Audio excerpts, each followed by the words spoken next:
দেখবেন কুন্ডু ও অটিস্টিক, ও যখন অ্যাকোয়াগার্ড বা গ্লাস থেকে বা যে কোনো পাত্র থেকে জল যখন বোতলে ভরতে যায় তখন জলটা ওর বাইরে পড়ে যায়। সেই জন্য আমরা সলিউশন হিসাবে কী করেছি না, একটা পুরনো জলের বোতল ছিল সেটার মুখটা কেটে ফানেল করে দেওয়া হয়েছে এবং ওই ফানেলের মাধ্যমে জলটা ভরবে বোতলে।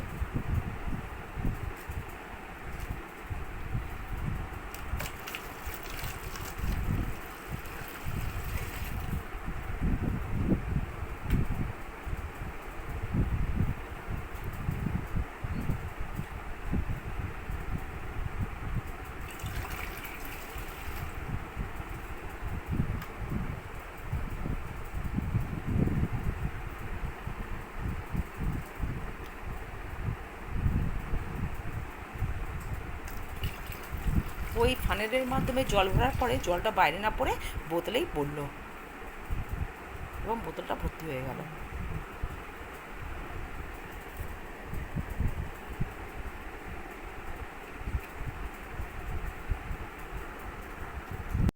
Break Free Solutions, brought to you by eiLabs and Project Discovery.